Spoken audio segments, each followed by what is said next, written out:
الحمد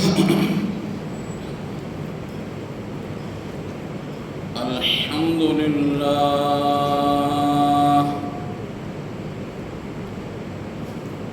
الحمد لله وكفى والصلاة والسلام على سيد الرسل وخاتم الأنبياء وعلى آله وصحبه وبارك وسلم، خصوصا على خلفائه الراشدين المهديين إلى يوم القيامة.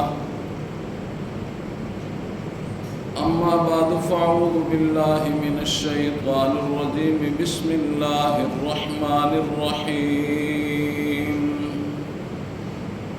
إن ينصركم الله فلا غالب لكم وإن يخذلكم فمن ذا الذي ينصركم من بعده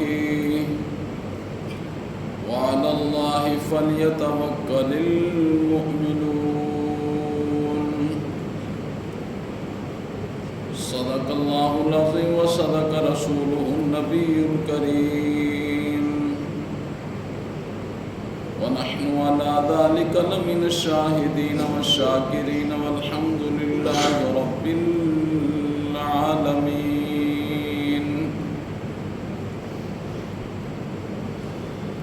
اللهم صل على محمد وعلى آل محمد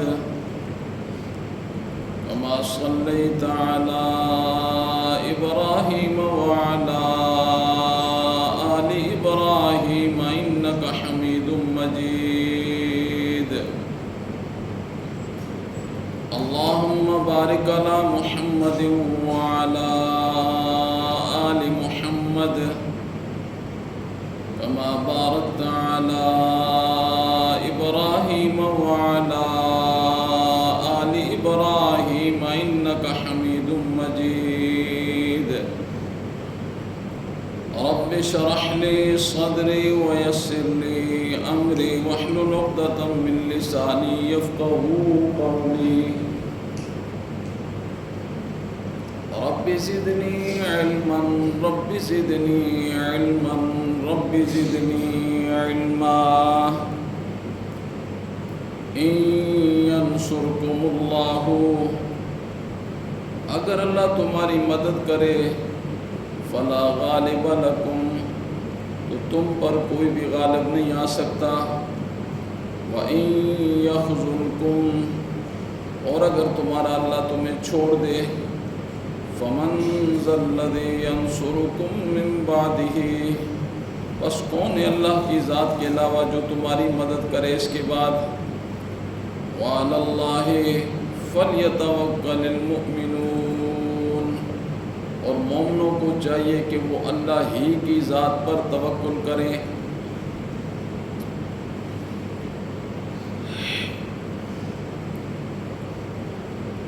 سورہ آل عمران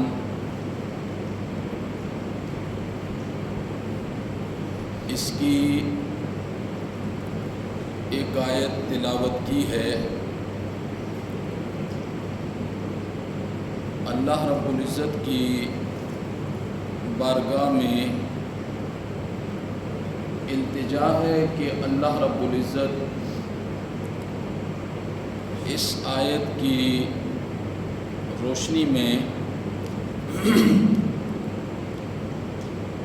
چند باتیں آپ کی گوش گزار کرنے کی توفیق نصیب فرمائے.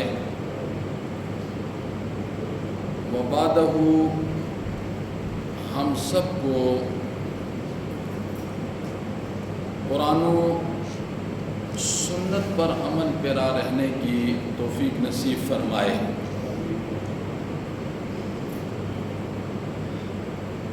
آج کی گفتگو کا عنوان یہ ہوگا کہ ہمیں اپنے ساتھ اللہ رب العزت کی نصرت اور مدد کو کیسے شامل حال کرنا ہے کہ ہم اللہ رب العزت کی نصرت اور مدد کے حصار میں آ جائیں۔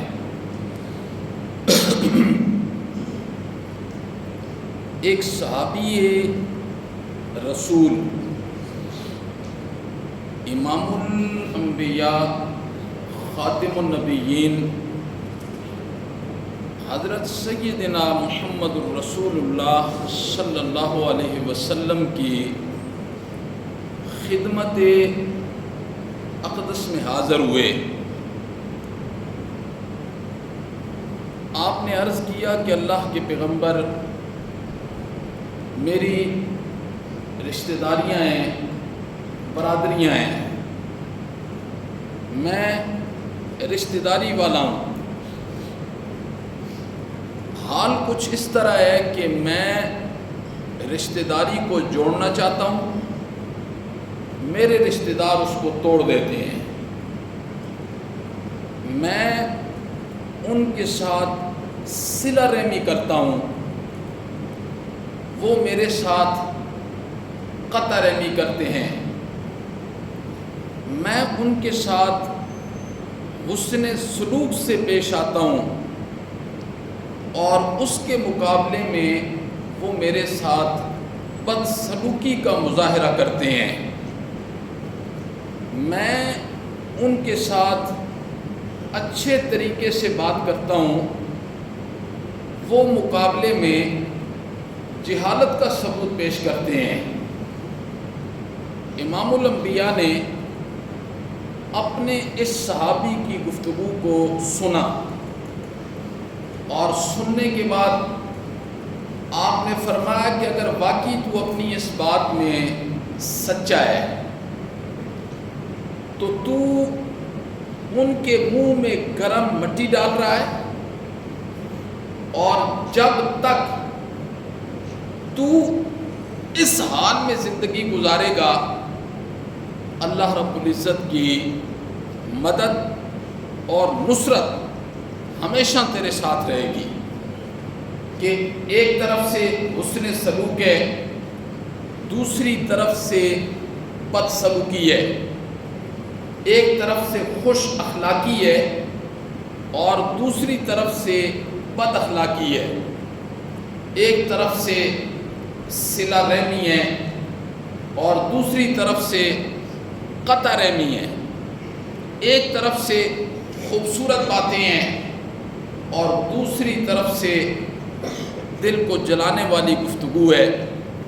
آپ نے فرمایا اگر اسی حال پہ زندگی گزار دے گا نا اپنی برادری کے ساتھ، تو جب تک تو اس حالت کے اندر رہے گا اللہ کی نصرت اور اللہ کی مدد یہ ہمیشہ کے لیے تیرے ساتھ ہوگی۔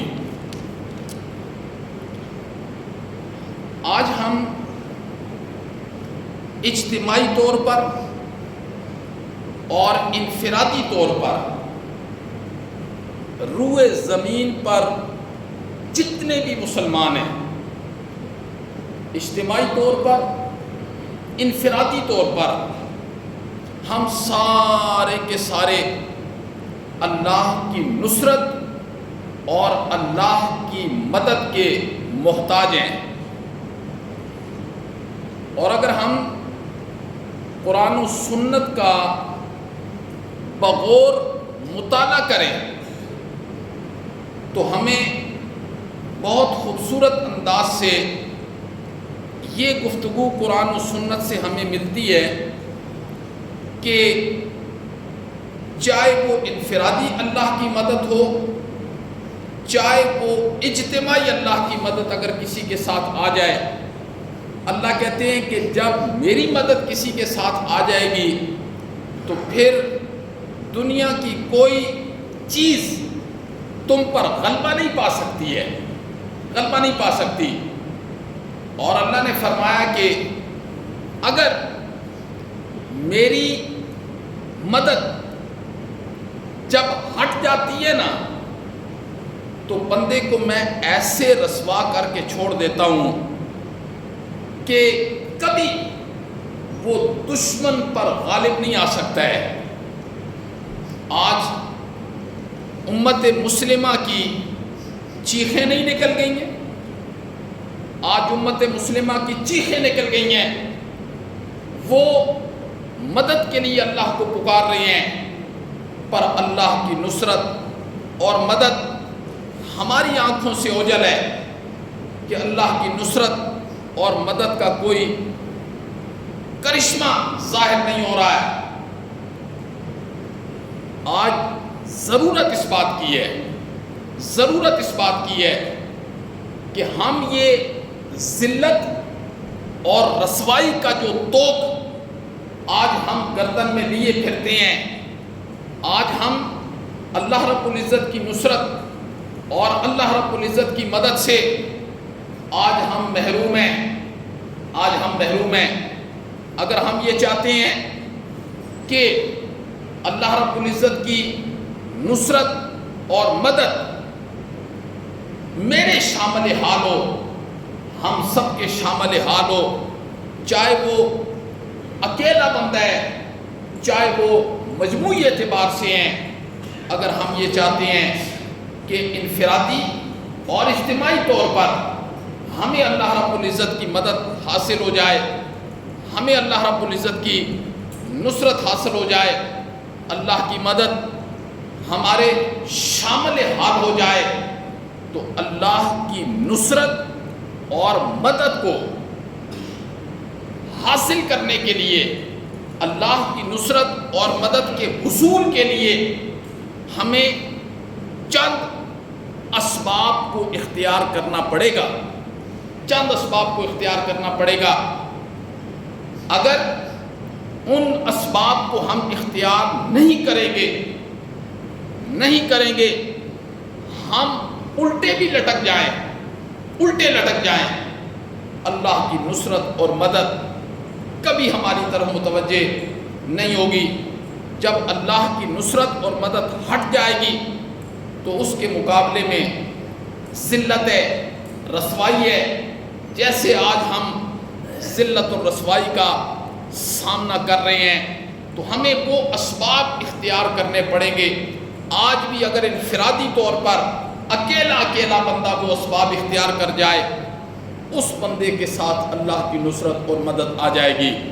میں اکثر یہ کہا کرتا ہوں کہ اب یہ ہماری تقریروں سے ماحول اور معاشرے نے بدلنا نہیں ہے، یہ تباہ و بربادی کے اس دہانے پر یہ ماحول اور معاشرہ پہنچ گیا ہے کہ اب جہاد کے علاوہ اس ماحول اور معاشرے کو ٹھیک کرنے کی کوئی اور رستہ اور نشانی نہیں ہے۔ حضرت امام مہدی آئیں گے جب، پھر اس ماحول اور معاشرے کو درست کریں گے، لیکن انفرادی طور پر نبی پاک صلی اللہ علیہ وسلم نے جس دجالی دور کے متعلق پیشین گوئیاں فرمائیں قرآن اور سنت میں، وہ عین آج ہی کا وقت ہے، بالکل عین آج ہی کا وقت ہے۔ قرآن اور سنت میں جو دجالی دور کی نشانیاں اور جس دور سے آپ خائف رہے اپنی امت کے متعلق، آج ہم انہی راہوں سے گزر رہے ہیں۔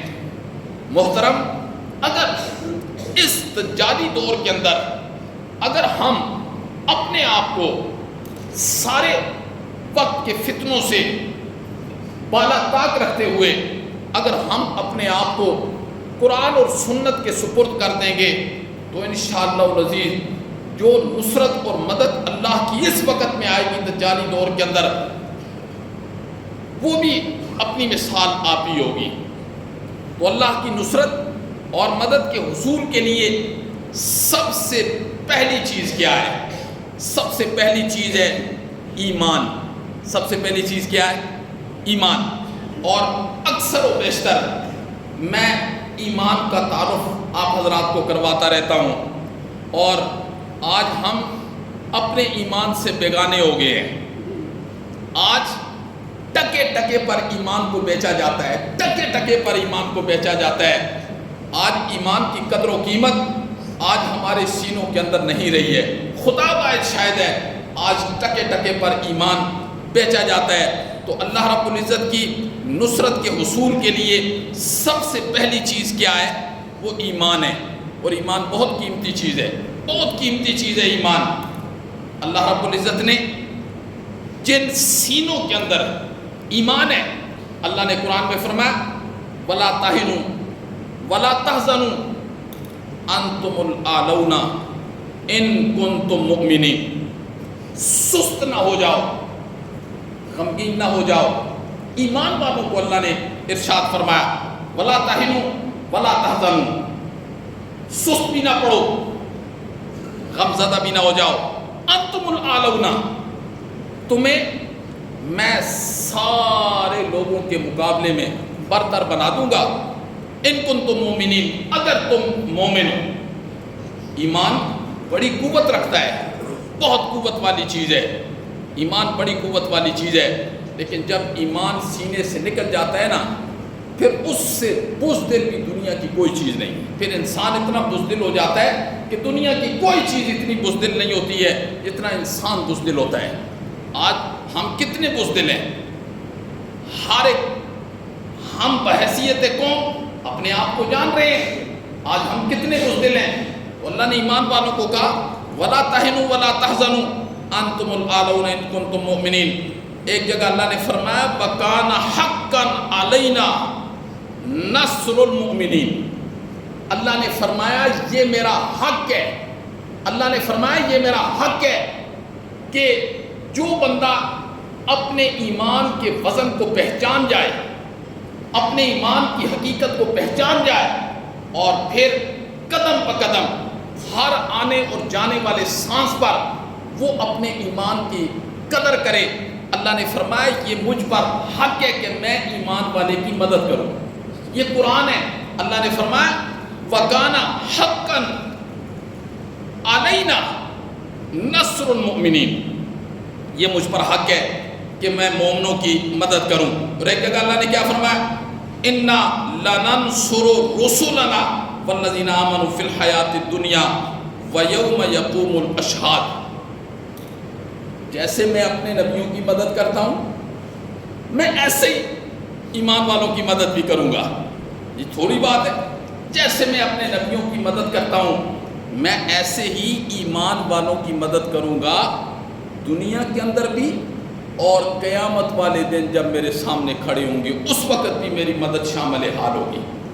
اللہ نے فرمایا ذرا اپنے ایمان کی قدر تو کرو. آج سب سے مظلوم چیز وہ ایمان ہے. ٹکے ٹکے پر دنیا کے مفاد کے لیے، برادریوں کے لیے، دوست و احباب کے لیے کیسے اسے پانی کی طرح بہایا جا رہا ہے. سینے سے ایمان ہی ختم ہو گیا ہے. ایمان کا عکس بھی ہمارے سینے میں ابھی باقی نہیں رہا. جو صورتحال اس وقت ہماری ہو چکی ہے، ایمان کا خدا باعث شاید ہے ابھی ایمان ہے. ایمان کوئی گپ شپ ہے؟ اللہ اکبر. تو اللہ نے فرمایا پہلا سبب ایمان ہے. اور پھر اللہ رب العزت نے قرآن مجید میں اللہ اکبر، اللہ نے فرمایا مومنو اپنے دشمن کو پہچانو، اپنے دشمن کو پہچانو. روحانی اعتبار سے تمہارا سب سے بڑا دشمن یہود و نصارہ ہے.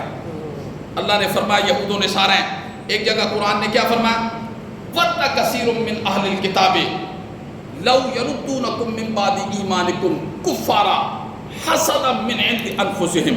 اللہ نے فرمایا یہ یہودی یہ چاہتے ہیں، میں تمہیں یہ بتا رہا ہوں وَدَّ كَثِيرٌ مِّنْ أَهْلِ الْكِتَابِ، بہت تمنا اور آرزو کرتے ہیں اہل کتاب لَوْ يَرُدُّونَكُم مِّن بَعْدِ إِيمَانِكُمْ كُفَّارًا، کہ وہ تمہیں مرتد بنا دیں. تمہیں کیا کریں؟ مرتد بنا دیں. اور یہ وہ محنت کیوں کر رہے ہیں؟ حسدا من عند انفسہم، ان کے دلوں میں اتنا حسد ہے. آج یہودیوں نے ساری دنیا کو اپنے پنجے میں لے رکھا ہے کہ نہیں لے رکھا؟ ساری دنیا. اور اس قدر پرفتن دور ہے کہ نبی پاک صلی اللہ علیہ وسلم نے فرمایا ایک وقت ایسا آئے گا کہ صبح کے وقت لوگ مومن ہوں گے رات کے وقت لوگ کافر ہوں گے، گھر آئیں گے تو لوگ مومن ہوں گے، صبح اٹھیں گے تو لوگ کافر ہوں گے۔ اتنا ارتداد کا دور ہوگا، اور ہر نبی نے اس دور سے پناہ مانگی ہے۔ آج سب سے بڑا دجال یہ جو ہمارے ہاتھوں میں یہودیوں نے تھما دیا ہے جی، اور ہم بلا تحقیق ہم اس کو قرآن سے زیادہ اہمیت دیتے ہیں، اور اس کو نبی پاک صلی اللہ علیہ وسلم کی حدیث سے زیادہ اہمیت دیتے ہیں۔ یہود و نصارہ مسلسل اس محنت کے اندر ہیں، وہ ہمیں کسی ایک راستے سے ہمارا انہوں نے تعاقب نہیں چھوڑا، ہر راستے سے وہ ہمارا تعاقب کر رہے ہیں۔ آج حدیثیں اپنی طرف سے بنا کر جی، اور ترجمہ اور تفاسیر اپنی طرف سے بنا کر اس امت مسلمہ کو نوجوانوں کو تباہ و برباد کیا جا رہا ہے، ان کے ایمان کی دھجیاں اڑائی جا رہی ہیں۔ آج جس جگہ ہم بیٹھے ہیں اسے اسلام کا قلعہ کہا جاتا ہے، پوری دنیا کے اندر اسلام کا قلعہ کہا جاتا ہے، اور پوری دنیا سے لوگ ہمارے ملک میں اللہ کا دین پڑھنے کے لیے آتے ہیں۔ 20 سے 25 ممالک ایسے ہیں جہاں کے نوجوان یہاں دین پڑھنے کے لیے آتے ہیں، اور ہم ہیں جو پوری دنیا کے اندر دنیا کے فنون کو حاصل کرنے کے لیے جاتے ہیں۔ آج اس قلعے کا یہ حال ہے، آج ہمارا ماحول دیکھیں، معاشرہ دیکھیں، ہمارا گھر دیکھیں، ہمارے اسکول دیکھیں، ہمارے کالج دیکھیں، ہماری یونیورسٹیاں دیکھیں، آج وہاں کیا کچھ ہو رہا ہے، پھر باقی لوگوں پر کیا گلہ ہے۔ آج ماحول کدھر سے کدھر چلا گیا ہے۔ میرے بھائی، اللہ کے پاس نہیں جانا، اور اللہ کے پاس جانا ہے تو کیسے جانا ہے؟ ابد الاباد جہنم کے اندر جلنا ہے۔ ایک آگ کا ایک جھونکا ہم برداشت نہیں کر سکتے ہیں، اور یہ کسی کو فکر ہی نہیں ہے کہ اللہ کے پاس بھی جانا ہے، کسی کو کوئی فکر نہیں ہے کہ مرنا بھی ہے، بس مرنے کی بات آتی ہے تو دیکھی جائے گی جب مریں گے۔ اللہ نے ایک جگہ فرمایا فما اصبرہم علی النار، بڑی ہمت ہے ان انسانوں کی جو ہماری اس آگ پر صبر کر کے یہ دنیا کا پلسرات گزار رہے ہیں، بڑی ہمت ہے ان کی۔ یہ کوئی دین ہے، اور اس دین کو اللہ رب العزت نے سمجھانے کے لیے 1,24,000 کم و بیش انبیاء کو بھیجا ہے۔ تو اللہ کی نصرت اور اللہ کی مدد کے حصول کے لیے پہلا سبب یہ ہے ایمان، ایمان، ایمان۔ آمنت باللہ ثم استقم، اس ایمان کی حقیقت خود بھی سمجھیے، اپنے گھر والوں کو بھی سمجھائیے، اپنے بچوں کو بھی سمجھائیے، اپنے ملازمین کو بھی سمجھائیے۔ لیکن یہ تو دور دور تک بھی ان چیزوں کی فکر آج ہم تو مسجد سے باہر نکلتے ہیں، کون سا دین ہے اور کون سی باتیں ہیں، بس اسی دنیا کی فکر کے اندر لگ جاتے ہیں جی۔ اللہ اکبر۔ تو پہلا سبب کیا ہے؟ پہلا سبب ہے ایمان، اور دوسرا سبب ہے اطاعت رسول۔ یا ایھا الذین آمنوا اطیعوا اللہ واطیعوا الرسول، ایمان والو اللہ کی اطاعت کرو اور اللہ کے رسول کی اطاعت کرو۔ آج ہے کوئی اطاعت اس ماحول اور معاشرے میں؟ کسی ایک چیز کے اندر ہم اطاعت کر رہے ہیں؟ ہم کیا نبی پاک صلی اللہ علیہ وسلم کو منہ دکھائیں گے؟ جب ایمان ہوتا ہے تو پھر اطاعت ہوتی ہے، جب ایمان سینے میں ویسے عکس ہوتا ہے نا تو پھر اطاعت بھی ایسی ہوتی ہے۔ ابھی ہمارے اس ماحول اور معاشرے میں کیا ہو رہا ہے؟ ابھی دیکھنا 2 مہینے کے بعد عاشق رسول اٹھیں گے، پھر بتائیں گے ساری دنیا کو کہ یہ دین ہوتا ہے، یہ دین ہوتا ہے۔ خدا کے بندو، قرآن ہے، حدیث ہے، دین ہے۔ ہر سال نئے سے نئے رنگ سے اس قوم کو تعارف کروایا جاتا ہے، اور خوش ہوتے ہیں کہ ہم نبی پاک سے محبت کرتے ہیں۔ بے پردگی کا عالم دیکھو، بے نمازی کا عالم دیکھو، جھوٹ کا عالم دیکھو، سود کھانے کی طرف دیکھو، معاملات دیکھو، نکاح دیکھو، شادیاں دیکھو، میتیں دیکھو، اٹھنا دیکھو، بیٹھنا دیکھو، کھانا دیکھو، پینا دیکھو، سونا دیکھو، معاملات دیکھو۔ سارے معاملات شیطان کو خوش کرنے والے ہوتے ہیں۔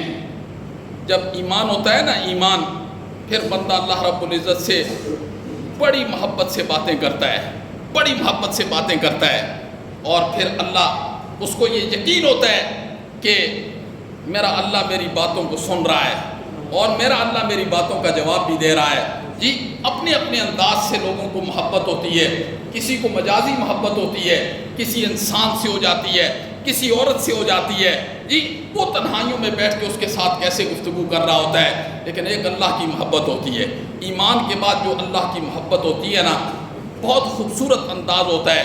پھر اللہ رب العزت اپنے اس بندے کی ایک ایک گفتگو کو سن رہے ہوتے ہیں، پھر اسے جواب دے رہے ہوتے ہیں، اللہ اکبر، پھر اس کے دل میں تسلیاں اللہ ڈال رہے ہوتے ہیں۔ تو دوسرا سبب ہے نصرت الہی کا، وہ کیا ہے؟ وہ امام الانبیاء کی اطاعت ہے۔ دیکھیے غزوہ احد کے اندر نبی پاک صلی اللہ علیہ وسلم نے 50 صحابہ کرام کو ایک درے میں کھڑا کیا، آپ نے فرمایا یہ درہ نہیں چھوڑنا۔ جب میدان احد گرم ہوا، پہلے ہی مرلے کے اندر سارے کافر بھاگ گئے، اور پھر ان صحابہ کرام سے ایک اجتہادی خطا ہوئی، خطا ہو گئی اجتہادی، اور بعد میں اللہ نے کئی اسباب ذکر کیے ہیں۔ غزوہ احد میں شکست کی ابتدائی دور میں کئی اسباب بیان کیے قرآن میں، لیکن سب سے بڑا سبب یہ تھا، اللہ نے فرمایا میرے نبی کی اطاعت نہیں ہوئی ہے، میرے نبی کی اطاعت نہیں ہوئی ہے، اور یہ دانستہ طور پر، یہ نافرمانی دانستہ طور پر نہیں ہوئی ہے جان بوجھ کر، یہ نادانستہ طور پر ہوئی ہے، بھولے میں ہو گئی، اللہ نے معاف بھی کر دیا، لیکن نقصان کتنا ہوا؟ 70 صحابہ کرام شہید ہو گئے، درہ چھوڑنے کی وجہ سے بہت جانی نقصان ہوا۔ اللہ نے ساری وجوہات بیان کی، اللہ نے وجوہات بیان کرنے کے بعد فرمایا یہ یہاں میرے نبی کی نافرمانی ہو گئی ہے، میرے نبی نے کہا تھا یہ درہ نہیں چھوڑنا ہے، درہ چھوٹ گیا ہے۔ تو صحابہ کرام جیسے لوگ، صحابہ کرام جیسے لوگ جن کے فیصلے ہو چکے ہیں جن کے فیصلے، ہمارے تو ابھی ہونے ہیں، صحابہ کے تو ہو چکے ہیں، ہمارے ابھی ہونے ہیں، میرا فیصلہ بھی ہونا ہے۔ صحابہ کا تو ہو چکا ہے، رضی اللہ عنہم ورضوان، اولئک هم المفلحون، اولئک هم الصادقون، اولئک حزب اللہ، اللہ اکبر۔ اس لیے ہمیں اپنی فکر کرنی چاہیے۔ آج ہم اپنی فکر کو چھوڑ کر، اللہ اکبر، کن چکروں کے اندر پڑ گئے ہیں آج ہم؟ تو نصرت الہی کا دوسرا سبب جو ہے، اللہ اکبر، وہ کیا ہے؟ اطاعت ہے، اطاعت ہے۔ میں کتاب میں پڑھ رہا تھا، ہلاکو خان، تاریخ آپ نے پڑھی ہوگی، ان لوگوں نے اس قدر امت مسلمہ کو گاجر اور مولی کی طرح کاٹا، ایک نعرہ لگ گیا تھا ایک وقت میں، اب مسلمان دھرتی پر دیکھنے کو بھی نہیں ملے گا۔ بغداد میں قبضہ کیا، ہلاکو خان، یہ ایک جگہ میں نے پڑھا، ہلاکو خان کی بیٹی بغداد سے گزر رہی تھی، تو ایک اللہ والے عالم تقریر کر رہے تھے، تو اس کے کانوں میں آواز پڑی، اس نے کسی کو کہا کہ جب یہ بزرگ تقریر کر لینا تو انہیں میرے پاس بلانا۔ وہ آگے، بڑا ظالمانہ دور تھا، تو اس کی بیٹی نے کہا کہ اللہ کو مانتے ہو؟ بزرگ کو کہنے لگی اللہ کو مانتے ہو؟ اس نے کہا ہاں مانتے ہیں۔ اس نے کہا اللہ کے فیصلوں کو بھی مانتے ہو؟ اس نے کہا اللہ کے فیصلوں کو بھی مانتے ہیں۔ اس نے کہا پھر اللہ کا فیصلہ ہو چکا ہے نا کہ ہم غالب آ گئے تم مغلوب ہو گئے ہو، ہم غالب آ گئے تم مغلوب ہو گئے ہو، اللہ کے فیصلے کو مانو۔ تو انہوں نے کہا بات تیری ختم ہو گئی ہے؟ اس نے کہا ہاں۔ اس نے کہا سن اب میری بات۔ اس نے کہا ریوڑ ہوتا ہے، ریوڑ، بکریوں کا ریوڑ ہوتا ہے، بڑے بڑے ریوڑ ہوتے ہیں ہزاروں کی تعداد میں، جی عرب کے اندر قبیلہ بنو کلب کے پاس ہزاروں کی تعداد میں ریوڑ اور بکریاں ہوتی تھیں، آج بھی شمالی علاقے میں۔ اور جو چرواہا ہوتا ہے نا، وہ ریوڑ کی حفاظت کے لیے کچھ کتے ہوتے ہیں، کتے، اور وہ کتے ایسے ہوتے ہیں کہ اگر کوئی بکری ریوڑ سے جدا ہو جائے تو مالک صرف کتے کو اشارہ کرتا ہے، کتا ایسا سمجھدار ہوتا ہے کہ وہ بکری کو ریوڑ تک پہنچا کے چھوڑ دیتا ہے، ریوڑ تک۔ تو اس نے کہا یہ آج ہم اس ریوڑ سے باہر نکل گئے اور اللہ نے آپ کو کتوں کی طرح ہم پر مسلط کر دیا ہے، کتوں کی طرح آپ کو ہم پر مسلط کر دیا ہے۔ جب تک ہم اللہ اور اس کے رسول کی اطاعت میں واپس نہیں آئیں گے اس وقت تک اللہ تم کو ہم پر مسلط کیے رکھے گا۔ آج ہماری بھی کوئی یہی ایسی صورتحال ہے، آج ہم نے اللہ اور اس کے رسول کی، اللہ اکبر، اللہ اور اس کے رسول کی اطاعت کو ہم نے آج چھوڑ دیا۔ اس لیے ایمان بہت قیمتی چیز ہے۔ نمبر 2، اطاعت رسول۔ اور پھر اللہ کی نصرت اور مدد کیسے آتی ہے؟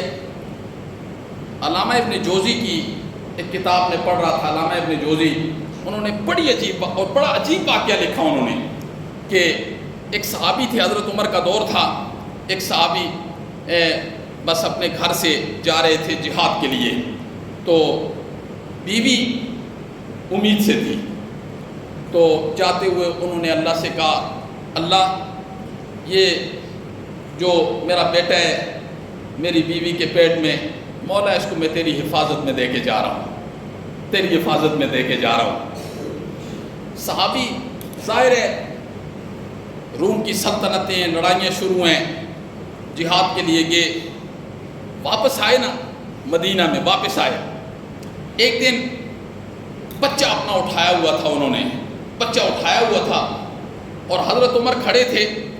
حضرت عمر نے کہا میں نے آج تک اتنی مشابہت کسی باپ اور بیٹے میں نہیں دیکھی ہے جتنی اس کے اندر ہے، اس باپ اور بیٹے کے اندر جتنی مشابہت ہے، حضرت عمر نے فرمایا میں نے کبھی نہیں دیکھی ہے۔ آپ خطاب کر رہے تھے، وہ صحابی آگے کہنے لگے حضرت بڑا حیران کن واقعہ ہے، اگر آپ سنیں تو میں آپ کو سناؤں۔ کہنے لگے بہت حیران کن واقعہ ہے۔ حضرت عمر نے فرمایا کیسے؟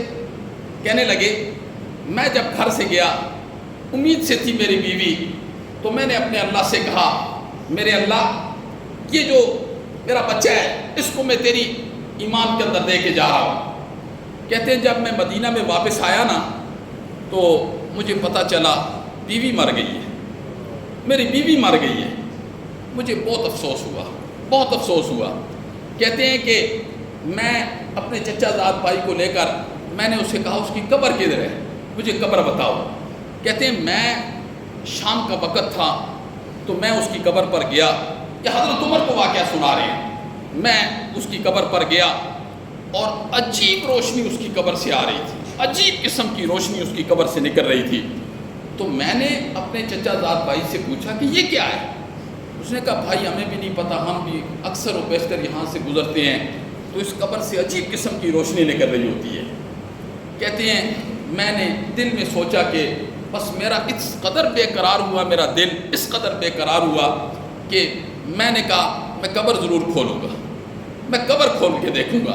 کہتے ہیں میں نے کسی کو نہیں بتایا، میں نے یہ حضرت عمر کو واقعہ سنا رہے ہیں کہ میں نے وہ قبر کھودی نا تو میں کیا دیکھتا ہوں کہ خوبصورت سا بچہ میری بیوی کے پیٹ کے اوپر کھیل رہا ہے۔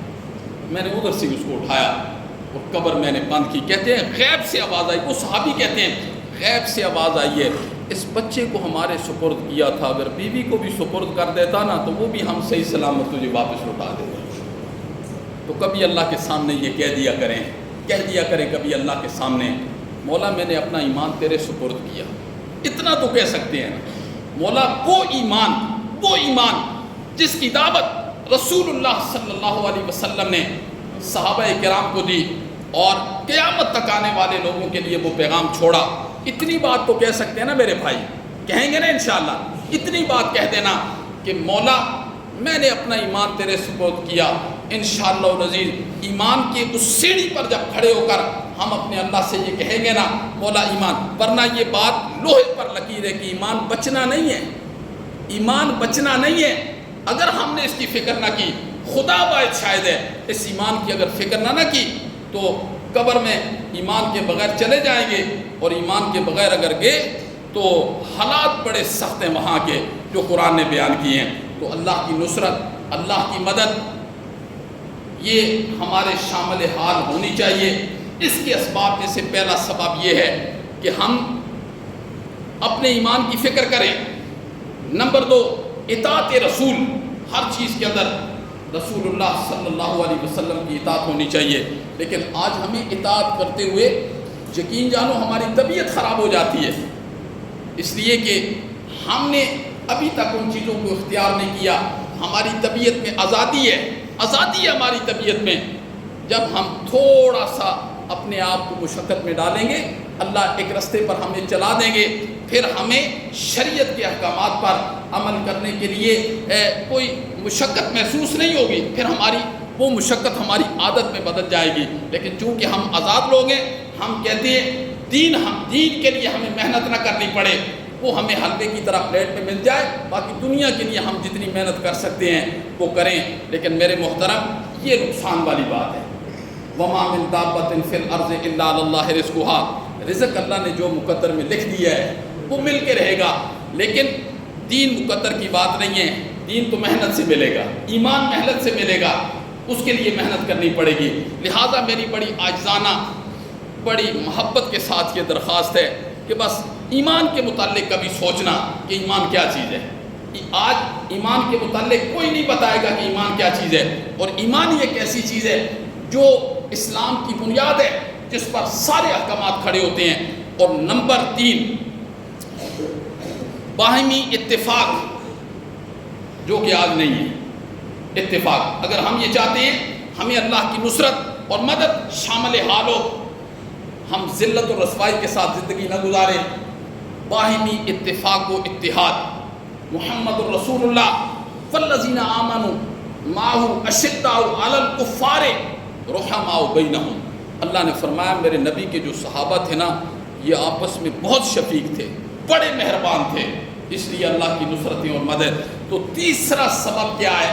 تیسرا سبب باہمی اتفاق اور اتحاد، اور چوتھا سبب اللہ کے دین کی نصرت کرتے رہنا۔ کیا مطلب؟ جو بندہ دین میں جتنا حصہ ڈال سکتا ہے نا، وہ ڈالتا رہے۔ جو بندہ جتنا اپنی حیثیت کے مطابق ڈال سکتا ہے، وہ ہمیشہ دین کے اندر حصہ ڈالا کرے۔ اللہ کی نصرت اور مدد اس کے شامل حال ہوگی۔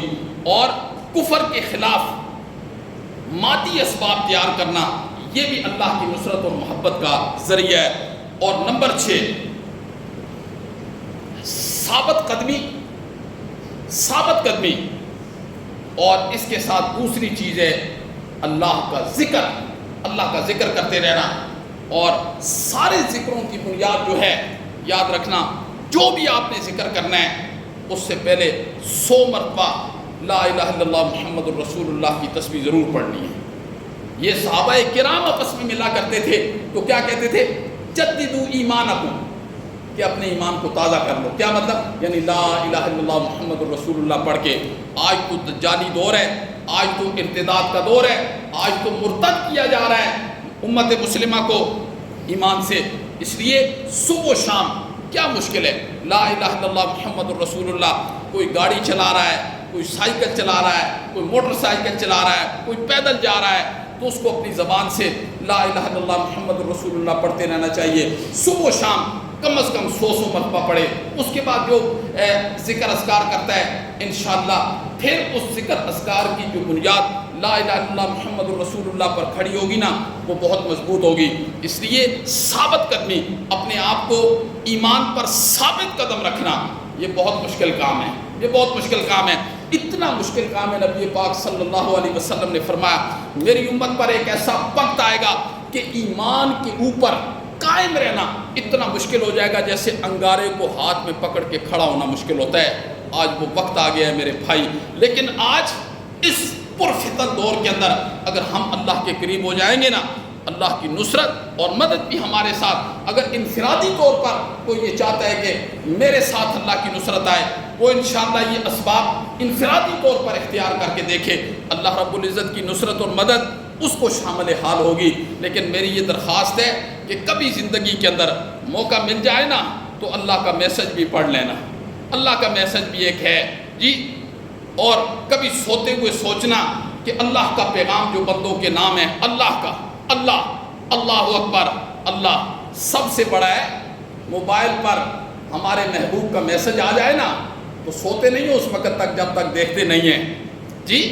اور کتنی فکر ہوتی ہے لوگوں کو۔ اب یہ کچھ دن پہلے نیٹ بند ہو گیا، ہر بندے کی موبائل پر نظر ہے۔ کبھی قرآن کی بھی فکر اتنی ہوئی ہے، تو ہم خود ہی اندازہ لگا لیں کہ ہم ایمان کے کس لیول پر کھڑے ہیں. یہ اللہ کا میسج ہے، یہ قرآن مجید یہ اللہ کا میسج ہے. اس میں اللہ باتیں کرتے ہیں. کبھی زندگی کے اندر وقت ملے تو کوشش کرنا کہ کسی استاد سے یہ میسج پڑھ لینا، آپ کو دنیا اور آخرت کی حقیقت سمجھ آ جائے گی. اگر یہ میسج نادائیں لوگ، خدا باعث شاید ہے میرے ہاتھ میں قرآن ہے، اس میسج کے بغیر نہ دنیا کی حقیقت سمجھ آ سکتی ہے نہ آخرت کی حقیقت سمجھ آ سکتی ہے. ایسے یہ جیسے پانی آگے رکھ کے بندہ کہے کہ اب اس سے مکھن نکلے گا، پھر ایسی بات ہوگی، لیکن مکھن تو دودھ سے نکلے گا. اللہ ہم سب کو عمل کی توفیق نصیب فرمائے.